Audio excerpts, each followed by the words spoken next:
নমস্কার দর্শক বন্ধুরা, এই ভিডিওতে একাধিক গুরুত্বপূর্ণ খবর আপনাদের সামনে তুলে ধরছি, তাই দেরি করে লাভ নেই। চলুন শুরু করা যাক ভিডিওটি।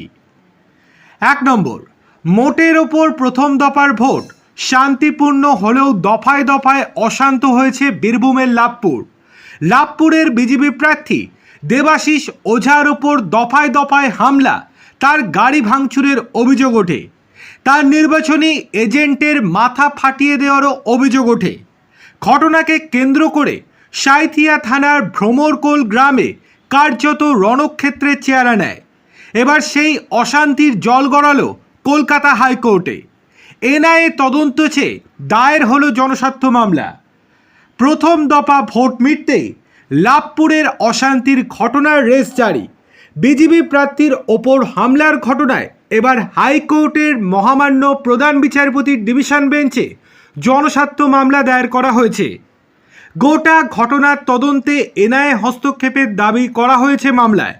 সূত্রের খবর, আগামী সপ্তাহে এই মামলার শুনানি হতে পারে। ভোটের দিন সকাল থেকে দফায় দফায় উত্তপ্ত হয় বীরভূমের লাভপুর।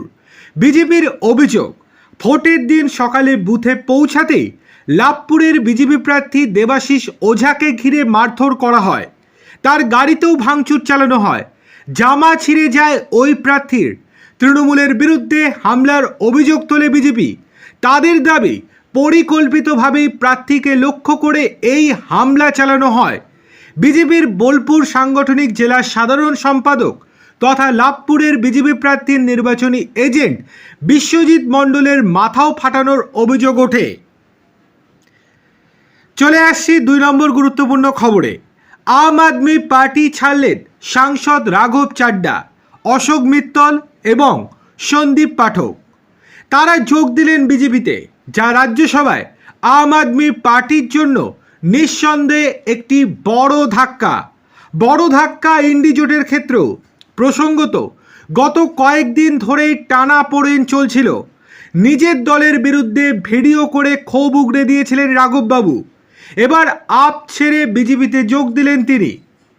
আগামী লোকসভা ভোটে তার আরও গুরুত্ব বাড়বে বলে মনে করছে রাজনৈতিক বিশ্লেষকেরা। আপনারা কি খুশি রাঘব চাড্ডা বিজেপিতে যোগ দেওয়াতে? অবশ্যই আপনারা আপনাদের মূল্যবান মতামত আমাদেরকে কমেন্ট করে জানান। চলে আসছি 3 নম্বর গুরুত্বপূর্ণ খবরে। সুপ্রিম কোর্টে শেষবারের মতো ধাক্কা খেল মমতার সরকার। শেষবার বলছি কারণ এজন্যই যে রেজাল্টের পর হয়তো তারা আর ক্ষমতায় থাকবে না, তখন বিজেপির সরকার ক্ষমতায় চলে আসবে। সে যাই হোক, কি হয়েছে বিস্তারিত দেখে নিক। ভোটের তালিকায় তারা অবৈধ, নাম নেই চূড়ান্ত তালিকাতেও। বিধানসভা নির্বাচনে ভোটদানের অধিকারও নেই, কিন্তু ভোট পরিচালনা করতে হবে তাদেরকেই। মানুষ যাতে সঠিকভাবে ভোট দিতে পারেন সেই দায়িত্ব বর্তেছে এই ভোটকর্মীদের হাতে। এমনই 65 জন ভোটকর্মীকে নিয়ে সুপ্রিম কোর্টে গিয়েছিল মমতা বন্দ্যোপাধ্যায়ের সরকার। তবে শীর্ষ আদালত থেকে একেবারে খালি হাতেই ফিরতে হলো তাদেরকে। আদালত জানিয়েছে, নিয়ম মেনে তাদের অ্যাপিলেট ট্রাইব্যুনালেরই দ্বারস্থ হতে হবে। সুপ্রিম কোর্ট কিচ্ছু করতে পারবে না। ভোটকর্মীদের আবেদনের জন্যই মামলাটি শুক্রবার প্রধান বিচারপতি সূর্যকান্তের বেঞ্চে উঠেছিল। এদের আইনজীবী জানিয়েছিলেন, প্রথম দফার ভোটে কাজ করা এই 65 জনের নাম বাদ গিয়েছে। কমিশনের নির্দেশে তারা ভোট পরিচালনার কাজও করেছেন। সেখানে তাদের সকলের এপিক নাম্বার উল্লেখ করা হয়েছে, কিন্তু এপিক নম্বরের কোনো অস্তিত্বই নাকি নেই। আইনজীবী আরও জানিয়েছেন, ওরা নির্বাচনের কাজ করছেন অথচ ভোট দিতে পারছেন না। এসআইআরে কেন নাম বাদ গিয়েছে তা জানানো হয়নি। জানা গিয়েছে, আমডাঙ্গা হাই স্কুলের শিক্ষক সপ্তর্ষি চট্টোপাধ্যায় এবং তার স্ত্রী তনুমিতা বন্দ্যোপাধ্যায় হরিণঘাটার জাগলির রাজলক্ষ্মী কন্যা বিদ্যাপীঠের শিক্ষিকা। চূড়ান্ত ভোটার তালিকা প্রকাশ হওয়ার পর দেখা গিয়েছে তারা ডিলিটেড ভোটার, অর্থাৎ এবার তারা ভোট দিতে পারবেন না, কিন্তু ভোট পরিচালনার কাজ করতেই হবে তাদের। সপ্তর্ষি চট্টোপাধ্যায় পেয়েছেন প্রিসাইডিং অফিসারের দায়িত্ব। অন্যদিকে স্ত্রী অনুমিতাকে ফার্স্ট পোলিং অফিসার হিসেবে নিয়োগ করা হয়েছে। তাদের প্রশিক্ষণও সম্পন্ন হয়েছে। একই ছবি দেখতে পাওয়া গিয়েছে চাকদাতেও। শিলিন্দা 1 নম্বর পঞ্চায়েতের কৃষ্ণগোপাল বিদ্যাপীঠের ইংরাজি শিক্ষক উজ্জ্বল সাধুকা ফার্স্ট পোলিং অফিসারের দায়িত্ব পেয়েছেন। তিনিও এসআইআর প্রক্রিয়ায় ভোটের তালিকা থেকে বাদ, কিন্তু সুপ্রিম কোর্টে গিয়েও শেষ পর্যন্ত শেষ রক্ষা হলো না। খালি হাতেই ফিরতে হলো রাজ্য সরকারকে। চলে আসি 4 নম্বর গুরুত্বপূর্ণ খবরে। প্রথম দফার নির্বাচনে আকাশ ছোঁয়া ভোটদান এবং শান্তিপূর্ণ ভোট প্রক্রিয়া নিয়ে সুপ্রিম কোর্ট দরাজ প্রশংসা করল।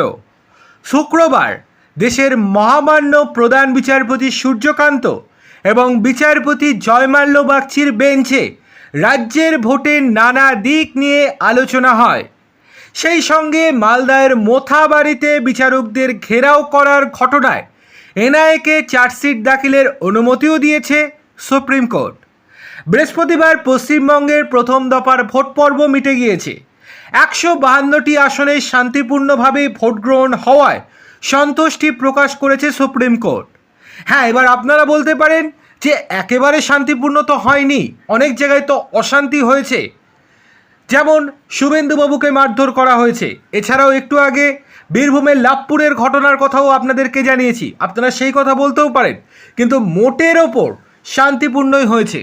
কেননা গত বিধানসভা এবং লোকসভা ভোটে যেরকমভাবে গুন্ডামি করেছিল তৃণমূলের গুন্ডারা, এবার আর সেটা করতে পারেনি।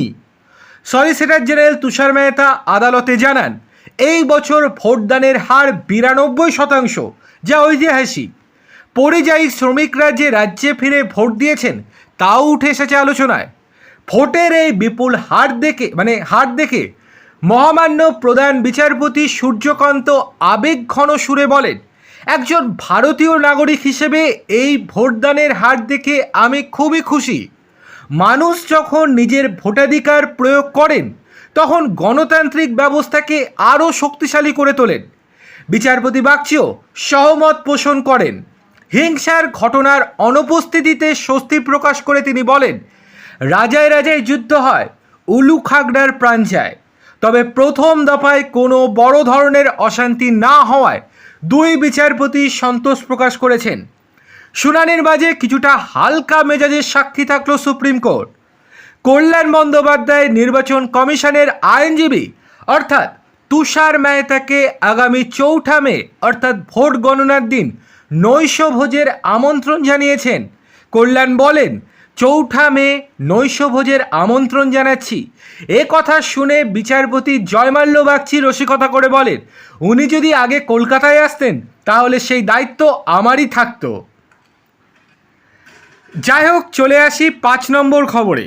মালদায়ের কালিয়াচকের মোথাবাড়িতে বিডিও অফিসে বিচারক আটকে রাখার ঘটনায় ধৃত আইনজীবী মোফেক্কারুল ইসলামকে হেফাজতে চেয়ে আদালতে আবেদন জানিয়েছিল জাতীয় তদন্তকারী সংস্থা এনআইএ। বৃহস্পতিবার এনআইএর আবেদনে সাড়া দিল কলকাতার নগর দায়রা আদালত। 27শে এপ্রিল পর্যন্ত মোফেক্কারুল ইসলাম এবং তার সহযোগী আকরামুল বাগানিকে এনআইএ হেফাজতের নির্দেশ দেওয়া হয়েছে। আগের নির্দেশ মতো বৃহস্পতিবার আদালতের মুখ্য বিচারক সুকুমার রায়ের এজলাসে হাজির করা হয়েছিল মোথাবাড়ি কাণ্ডে ধৃত মোফেক্কারুল ইসলাম এবং একরামুল বাগানিকে। আদালতে ধৃতদের পেশ করে এনআইএ জানায়, সুজাপুরে জাতীয় সড়ক অবরোধের নেপথ্যে মূলচক্রী হিসেবে কাজ করেছেন এই দুই ব্যক্তি। বিশৃঙ্খলায় সরাসরি উস্কানি দেওয়ার পাশাপাশি সরকারি সম্পত্তি ভাঙচুরেও অভিযুক্ত তারা। তদন্তকারীদের অভিযোগ, পুলিশের ঘেরাটোপ উপেক্ষা করেই মোফেক্কারুলের ইন্ধনে অগ্নিগর্ভ পরিস্থিতি তৈরি হয় মোথাবাড়িতে। কেন্দ্র তদন্তকারী সংস্থার তরফে আইনজীবী শ্যামল ঘোষ জানান, আসল সত্য উদ্ঘাটনের জন্য ধৃত দুজনকে জিজ্ঞাসাবাদ করার দরকার আছে। মোবাইল ফোন পুলিশের কাছে আছে, সেগুলিও পরীক্ষা করার দরকার বলেও আদালতে জানিয়েছে এনআইএ। এইদিকে ধৃতদের তরফে আইনজীবী ইমতিয়াজ আহমেদ জামিনের আবেদন করে বলেন, মোফেক্কারুল ইসলাম একজন আইনজীবী, তার পালানোর সম্ভাবনা নেই, সত্য সাপেক্ষে হলেও তাকে জামিন দেওয়া হোক। মোফেক্কারুলের সহযোগী আকরামুলের জামিনের আবেদনও করা হয় আদালতে, যদিও সেই আবেদন পত্রপাঠ খারিজ করে দিয়েছে এনআইএর বিশেষ আদালত। 27শে এপ্রিল পর্যন্ত দুজনকেই এনআইএ হেফাজতের নির্দেশ দেওয়া হয়েছে। চলে আসি ষষ্ঠ গুরুত্বপূর্ণ খবরে। প্রথম দফার নির্বাচন সম্পন্ন, তারপরেই বাংলা জয়ের দাবি করে হুঙ্কার ছাড়লেন মাননীয় প্রধানমন্ত্রী নরেন্দ্র মোদীজি। শুক্রবার পানিহাটি নির্বাচনী জনসভা থেকে মোদী স্পষ্ট জানিয়ে দিলেন, আগামী 4 মের পরে সব ফাইল খুলে তদন্ত করবে বিজেপি সরকার। প্রধানমন্ত্রী নরেন্দ্র মোদীর সবার আগে কলকাতার সাংবাদিক বৈঠক করেন স্বরাষ্ট্রমন্ত্রী অমিত শাহ। 152 আসনের মধ্যে 110 আসনে জয় পাওয়ার দাবি করেছেন তিনি। তারপরেই পানিহাটির সভা থেকে হুঙ্কার ছেড়েছেন মোদীজি। তিনি বলেছেন, প্রতিটি অবিচার ও নৃশংসতা সংক্রান্ত ফাইল খোলা হবে। একটি জনসভায় ভাষণ দিতে গিয়ে নিজের আশ্বাস ফের ব্যক্ত করে মোদির গ্যারান্টির কথাও মনে করিয়েছেন তিনি জোর দিয়ে বলেন যে সমস্ত অন্যায়ের মামলা হাতে নেওয়া হবে, অভিযুক্তদের উপযুক্ত শাস্তি দেয়া হবে।